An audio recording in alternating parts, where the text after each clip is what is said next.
It's not necessary to retighten the screws well. If you say so. Context: my boyfriend and have been living together in our first own apartment since September. I started living there in July. Because my apprenticeship ended earlier than his. Because of that, I already knew the quirks of the apartment before he moved in. The handles of one door slowly come looser and looser over a period of a few weeks. I didn't pay much attention to it until the handle on one side fell off. I managed to fix it.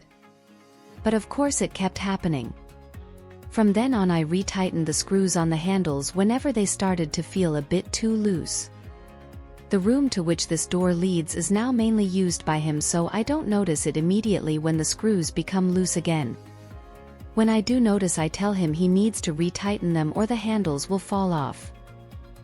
He's the kind of person who will procrastinate as much as possible, and since he hasn't seen the handle fall off, he just thought I'm worrying a bit too much and it would be fine. Until a few days ago I'd take care of the screws every once in a while when I could see that the handles were very close to falling off again. Because it makes me anxious when I don't fix it. So a few days ago the handles were once again very close to falling off. I told him so and said he needs to retighten them. He said that it'll be fine. He'll just be careful when using the door. Usually I'd get my trusty nail file and do it myself, but this time I was too annoyed. Well, less than an hour later I heard something fall to the floor. Surprise!